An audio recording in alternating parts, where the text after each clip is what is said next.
is happening. There's one thing that we've learned is that there's a lot of businesses that want to accept Bitcoin payments, but there aren't so many customers that actually want to pay in Bitcoin. And so, when I make these Bitcoin transactions, there's some satisfaction to it, especially when building in the space. Hello, and welcome back to the Order Moon podcast, where we're all things circular economies and everything around that sort of area. And a very, very special guest. We're honoured for both, for Nasco and myself to welcome Pierre Corbin. Am I saying that correct? Who's got a mix of background, but lives in Poland and has lived in Poland for many times, and is, I believe, the owner and manager, director of Pay with Flash. Welcome to the show, Pierre. Yeah, thank you. Welcome, Pierre. Thanks a lot for having me. It's nice. Pleasure to be here. It's fantastic. And so why don't we go straight into it in terms of just a bit of a background about yourself, if we may. The obvious question, but I do like asking it, is when and how did you get into Bitcoin? Right. Yeah, so I got into crypto in 2017. I lost a bunch of money because of crypto. And only then, during the bear market that followed, did I actually start and study this some more and think of, the hard fundamentals. And of course, only this directs towards Bitcoin when you're studying the full, fundamentals of the crypto space. And so in 2020 is really when I got into my Bitcoin only rabbit hole. And 2021, I quit my corporate job. I used to be a management consultant for Accenture. And I quit my corporate job in 2021, just knowing I wanted to focus in Bitcoin, on Bitcoin, and find a job, do something. So for about 3 months, I did nothing other than listen to a bunch of Bitcoin podcasts, which I was already doing, but more of it because now it was my full-time job. And out of that, I just decided to make a Bitcoin documentary. It's called The Great Reset and the Rise of Bitcoin, which ended up being one of the most watched Bitcoin documentaries, which is great. And from there, one thing led to the other. Started Bitcoin Film Fest in Warsaw. We took this on the road, different events, and at the same time, my co-founder, old friend, reached out, said maybe we can do some work together, and this is how Flash came about. So of course, there was a lot of things along the way. We started with Talk to Satoshi. That was about 2 years ago. Trended quite a bit. It was the first AI chatbot that was based on Bitcoin books, all of Satoshi's forum posts and some emails. And it would answer as if it was Satoshi, any Bitcoin question. Got a nice buzz. And to that, we added the possibility of receiving donations, because we were covering for the API costs for the AI. And in doing that, it was the first time we programmatically added Bitcoin Lightning payment requests onto a web interface. And from there, we thought, okay, well, we can actually do that. Let's maybe try and find ways to make it easier for others to do it, because it was quite an effort for us. And yeah, again, different projects, different ideas, up until the moment when we managed to build the SaaS platform that is Flash, and the strong backends that we've been developing since. Super. I was just saying to us, for those that don't know, can you just describe what Pay with Flash does and what problem it solves for merchants and venues? Yeah. So essentially, it's so we consider it the easiest way to get started to accept Bitcoin payments. Essentially, you just come onto our app, you create an account. There's no KYC because we're never a custodian, and you can connect one of the compatible wallets. There's a bunch, and the number of wallets is growing. We're using a technology called Nostr Connect. Maybe they will ring a bell to some, and it's very nice. It allows for a couple things, essentially. Of course, allowing us to interact in this interoperable way with many different wallets without ever holding custody. And it also gives direct debit technology to Bitcoin, which is pretty interesting. So the way our model works is, of course, it's free to get started with Flash. You just, create an account. You can connect your store, create a store with us, any of our tools. And whenever you receive a payment as a merchant, well, then at that moment, we know when your wallet got paid, and we can use this direct debit feature to trigger the payment of the fee from your wallet to ours. So essentially what we do is we generate a Lightning invoice from our wallet and we send it using that protocol to the merchant's wallet that just automatically pays it. And that's the fee that we take. So it allows us to be free, only, pay per use, per transaction, without ever holding custody. And, not only this is interesting, but we've also been able to develop the first subscriptions in Bitcoin already last year, because again, just like when you have a subscription with any online service, they can trigger payments whenever they want. Well, we can now do the same thing with Bitcoin thanks to Nostr Connect. So yeah, that's kind of what we do. Fantastic. And Naska, you fire away. Yeah, I was going to ask something about the movie, but we jumped into the tech. Just correct me if I'm wrong. Are you not using Breeze as well, or just Breeze SDK? So one of the things that we do, because we do a bunch, but essentially we also have our own wallet. That is a mobile wallet that we recommend, especially for first-time users. For bigger business, we often recommend some of our partners, particularly Albi wallets. But so we do have a mobile wallet that is very interesting. Also, without any custody, we can interact with that wallet. Notifications are sent over. We can trigger payments, create payment requests, all of this. And this is built with the Breeze SDK. We just added the Nostr Connect features on top of it. Yeah. Yeah, brilliant. So we are here because we've got the Breeze SDK as well. So here, like from the first class of the Breeze SDK release this year, it's a wonderful SDK, and it should be going into many apps out there in the future, because different apps solve different problems, different features. So I think it's a great thing they've done. And just to shout out for the Breeze guys. It was really easy to work with the SDK, and I suspect you haven't had any issues as well when you were doing the implementation.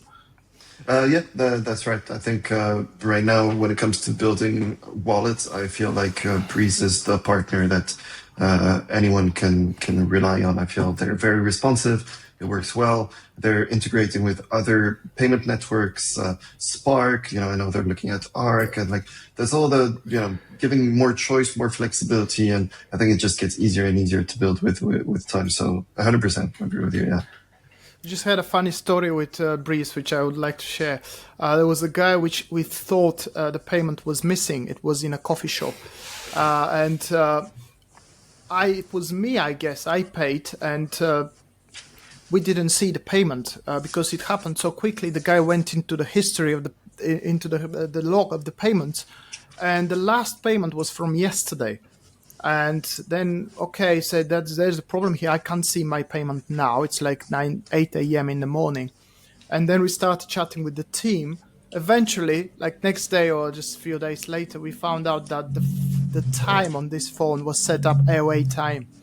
And it was the payment was there, but it was 11 p.m. AOA time, so it was coming up from the previous day. So, we didn't expect that, and we were thinking there is a problem with the SDK, but in fact it wasn't. Anyway, debug that. That's a pretty funny story, yeah. Anyway, Lance. Because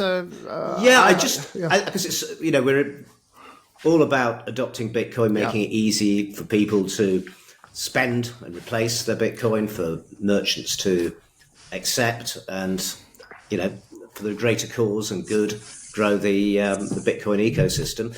But one thing you've done, as I understand it, and correct me if I'm wrong, please, Pierre, is that you also have built the ability for people to pay with a credit or a debit card. Is that correct? That is not correct. Actually, that's what so the bit I've got right now. We are integrating this right now, but ahead of myself. But not yet. You're a bit ahead. It's not even announced anyway, really. There you go. I can just feel the vibe of that coming. And I think it only makes sense because after all, most payments happening. There's one thing that we've learned is that there's a lot of businesses that want to accept Bitcoin payments, but there aren't so many customers that actually want to pay in Bitcoin. So there's a disconnect there. And so being able to, be this one place where easily you can accept both is the way to go. Now, it does come with, of course, changing the application, the entire flow, because all of a sudden you need to integrate third parties for these kind of things. And it just adds this complexity and these new technicals that need to be added. But if we want to be able to make it and to provide what businesses need all around, fiat payments is part of it. Okay, cool.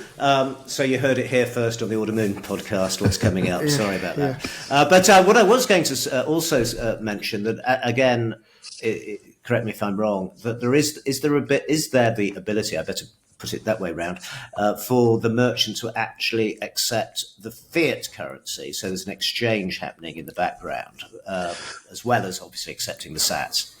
Right. No. So right now, the whole backend infrastructure that we built is Bitcoin only.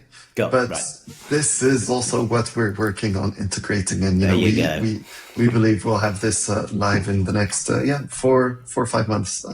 Making sure everything is solid in production with the right partners. But we do have a possibility there, although it's not directly in the flow of funds. But we have an integration with a partner of ours called Bringin. And they operate in Europe. We have also Bitcoin Well in US and Canada. And essentially what they allow is, and we've added this integration on our platform directly. So, inside of Flash, you can connect one wallet or multiple wallets, and you can use it as a wallet aggregator and kind of see all balances at the same time for more of your different wallets. It can be your Primal wallet, Albi wallet, Flash wallet, Orange Pill app wallet, all in one interface. You can see all balances. And directly from there, you can also withdraw to fiat using one of these partners. And it's very simple. You just input your Lightning address. So from Bringin or from Bitcoin Well, you choose what wallet of these 4 that I just mentioned you want to send out funds from, and that's it. And so essentially it'll be withdrawn to your Bringin or Bitcoin Well account and automatically converted to fiat through them, right? So it's not part of the flow, but it is an integration we have on our platform where merchants can easily just manage these funds from their wallets to their on and off chain. So you yourself as a business don't actually have to get involved with being MiCA regulated for Europe, for example, using a third-party service that is regulated accordingly to being a money service business or an exchange, whatever. And so, you avoid all that, which I'm sure is quite a big undertaking. I think, the technicalities of it, and this is why, we spend so much time just building up properly the functionality for Bitcoin payments right now, is because, we can actually automate payments between wallets, between users, in a fully interoperable way, which I think brings big innovation to the Bitcoin payment space. That was very much, had to be done through a certain interface. You needed human interaction for payments to go through. That's something that we can avoid now and create more automations in flow of funds, which I think is interesting. And, one thing that was missing in the Bitcoin payment space for a long time. Yes, indeed. Dasko, have you got? For those millions of Bitcoiners watching the show, of course, millions and millions of subscribers. They outside the EU, there's the bloody thing called MiCA, and it's actually a nightmare for those that. Because that was the easiest thing to Orange Peel. A merchant was saying, "Oh, no problem at all. You just accept it. It's going to be converted in fiat, so no risk for you." This is one of the problems and one of the objections we always had when we talk to merchants. But as we are now trying to find out with plans, because we are going in that direction, just to find services in Europe where they'll have this legislation and they'll be allowed to, you'll be allowed to integrate with them and they'll be able to convert and swap as well. So that's probably coming a lot more next year. Not much this year, but probably next year. What's happening? I think for now, many people in our industry don't pay attention to MiCA regulations. I feel like it's still a sleeping giant, and I think it has bigger potential impact than what many in the industry think it might have. But for now, no heads have started to fall. So I think that's why people are just, there is until July of next year, right? This is the moment when regulators are going to start actually, chasing companies, yeah, we'll see exactly how it looks. I think then there might be a bigger sense of urgency.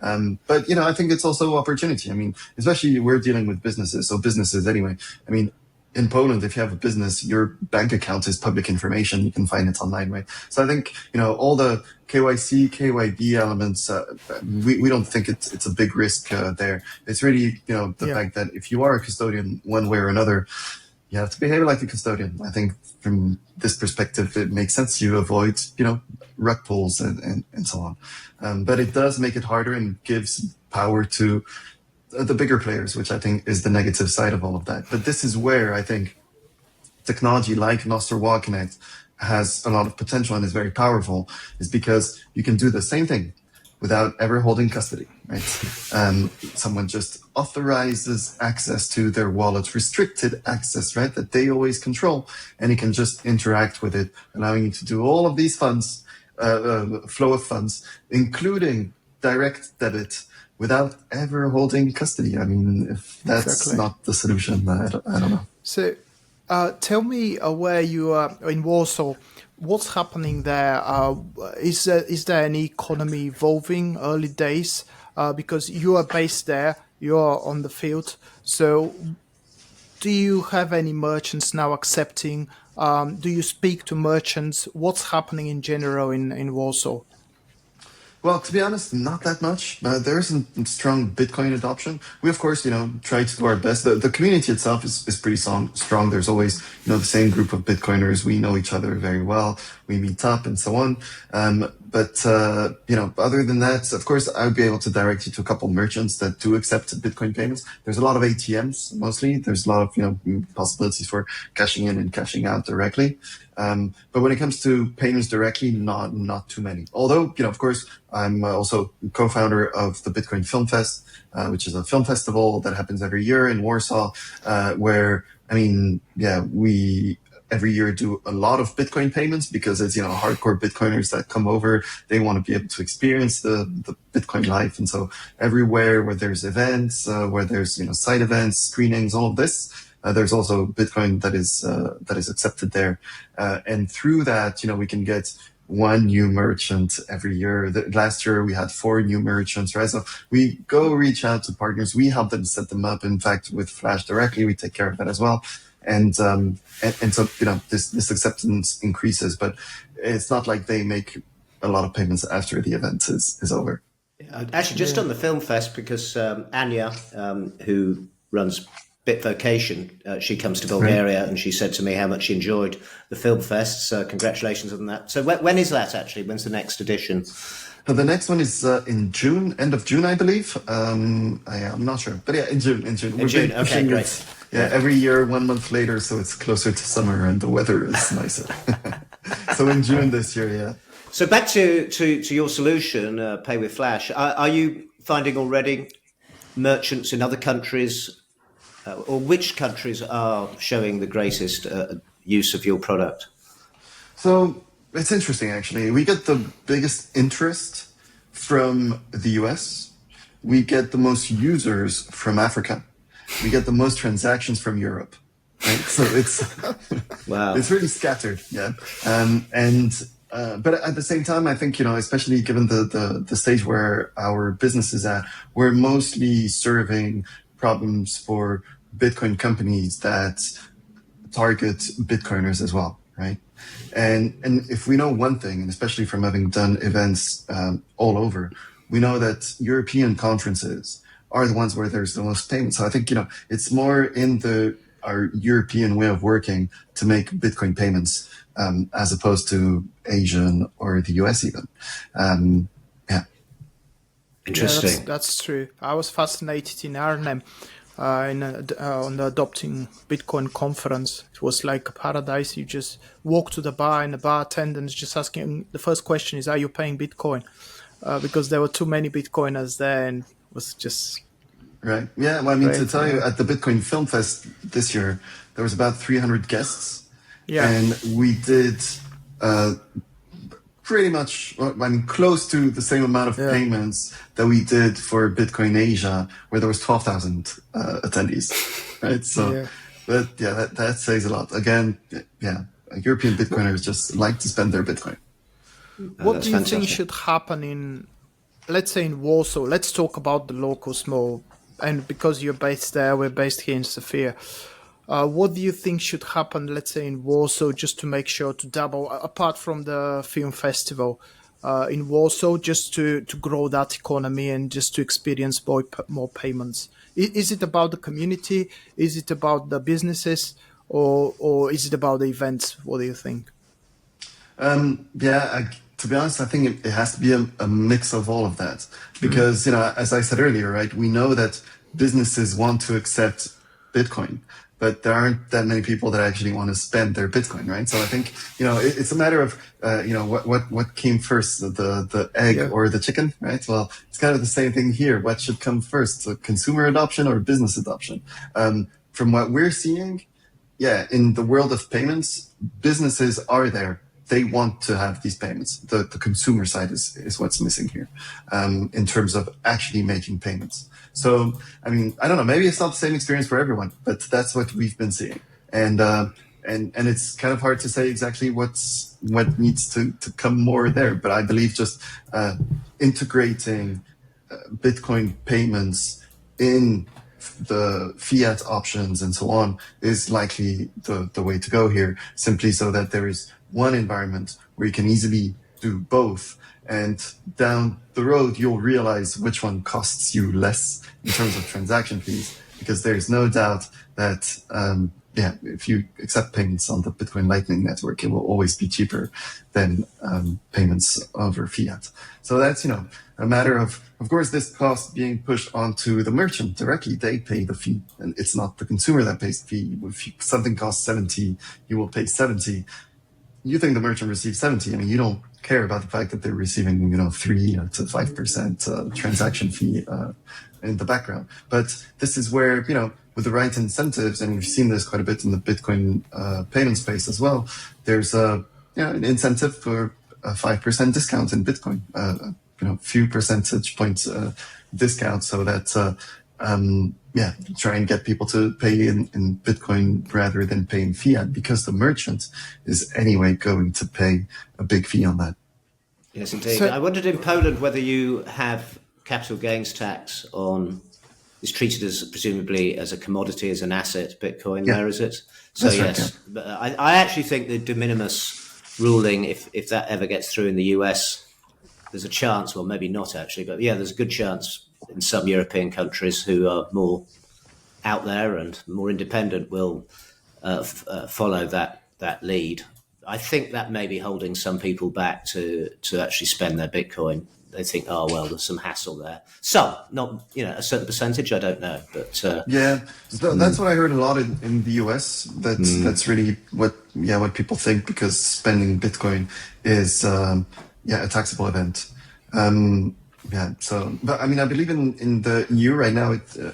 EU at least, it is different though. It's not the exact same rules and tracking as in the US. Slightly simpler. Therefore, I think this is why people think about it a bit less than in the US. But still, it's unanswered questions that we have for now, right? Yes, indeed. My understanding is most of the Bitcoins here, especially, they don't care. So it's just. No one can track these coins on the Lightning wallet, so this is what they're thinking. But yet, let's say in Warsaw, I'm just looking at BTC map, and you've got a few places. Let's say the Bishop's Brew, which is a coffee place, is it, or beer?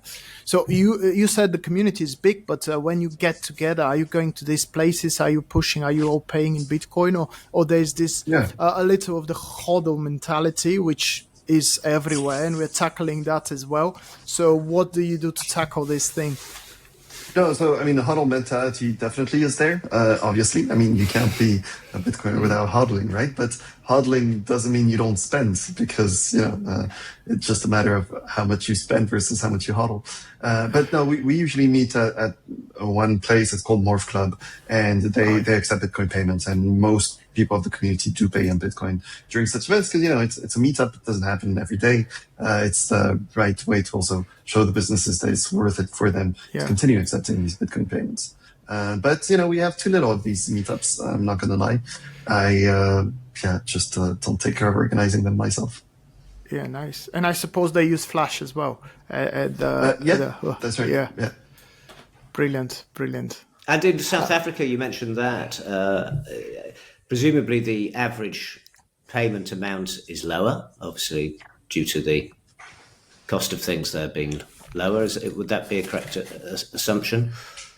Although to be honest, it varies quite a lot. And our sample, I think, is of African merchants accepting payments through our platform is not that high. So it's hard for me to give an exact answer. As I said, most users come from Africa, but they're not necessarily the merchants that are making the most transactions, right? So that's why it varies a lot depending on the business itself. But they're very interested in always checking out our platform and checking out our wallets as well, just as a good place to get started with Bitcoin. Cool. Okay, that's interesting. And I'm just, we're kind of coming at a slightly different angle here at Ordermoon. We've obviously embedded the Breeze SDK, and it's that sits in an app where there's table management and table booking services. So, and we have a suite of other services as well that we offer venues. And the idea is that you're going a sort of slightly indirect way to bring merchants on board, and to give them another reason, if you like. It's not just a payment solution. We'll find out more in El Salvador when we go there. But we're very interested where the adoption is. You hear a lot about South Africa. Obviously, we've heard about El Salvador, and various more and more circular economies popping up all over the place right now, which is very exciting. So I think your solution will probably follow. It'll be interesting to see where the adoption, which countries, which places actually start using your solution, and we'll have to follow that with some interest, I think. And so Nasco, do you have some more questions for Pierre? Or something that we should have asked you, which we haven't yet? I was thinking, because we usually ask that question. Obviously, you've been spending some sats. What's your most memorable sats spent? And was it like 4, 5, 6 years ago? And how much is it today in terms of value, if you had it? Just to attract everyone that is laughing at Laszlo, so they can laugh at us as well, and we'll take that laugh. So I think, so maybe, the most memorable transaction that I made, when you asked the question, the first thing that came to mind, I think was in El Salvador, actually. I spent about 2 months there, and I did some payments here and there, and I mean, it was fine. I was getting the gist of it. But I did make one payment in particular that was for a 2-week hotel stay, and there was, some food involved. And so it was a fairly big bill, nothing crazy, obviously. But, it was, for me, that was my bigger transaction for a longer stay in one place as opposed to just buying for a coffee or something. And so I remember it being very cool, essentially. And I think I spent, I wouldn't be able to tell you how many sats that was, but it was about $2,000, and it was in March of 2022. I'm not sure what the price of Bitcoin was back then. It was definitely lower than it is right now. But that's I think the one memorable transaction that I made. That for some reason just felt good. It worked well, including for a payment like this. It was very quick. It was good. It's great because it's even making it more memorable in your head. Like, you've spent the sats, you do not regret, and it's been a great memory as well. Possibly. Yeah, definitely. I think, because there's something special, right? The first times for most people, even that are in the Bitcoin space, whenever you make a Bitcoin transaction, it's different. Most of the transactions I make are in fiat day to day. And so, when I make these Bitcoin transactions, there's some satisfaction to it, especially when building in the space. It just strengthens the ideas we have around it, and the opinions on the technology and the potential for it. Yeah, it's I have this, we're having a Bitcoin conference. Probably the show will go after the Bitcoin conference here. We call it, the organizers call it the BTC Balkans. So there are people coming from Serbia, Croatia, all these shady countries in the Eastern Bloc, in the South. But things are starting to happen. But, I had this idea of, if you respect someone, your family, whatever, you give them advice about Bitcoin, about investments, everything, you do your best just to educate them in whatever. So if you respect a business highly and say, this is my favorite business, I like to go there, I want him to survive, I want him the best because I want him to exist, what would you do? And if they accept Bitcoin? You would pay in Bitcoin because you respect Bitcoin as money, and you respect the business. They accept Bitcoin, so there's no way you pay in fiat if you respect the business. And I was giving this example of there was some, there are some people complaining about their utility bills here over probably everywhere and around the world. And if you're unhappy with the bill, what do? You just get a full bag of coins, real coins, like cents, whatever you have there, everywhere. And you go with that back and just you pay your bill. It's like showing disrespect, like you are voting with your money. And if you respect someone, you just pay with the best money, because this money will go there because you respect them. If they take the money, they will be more successful, and so on and so forth. So hopefully that's the right way to think when we talk about what you need to choose when you have an option to spend fiat or Bitcoin. Or coins, just tiny general, coins. Just general. Yeah. I have them here. If I hate the business, I'll just go and spend them somewhere. Nice. Very good. Anything we didn't ask you, as Lance said, or any funny story you had with a merchant?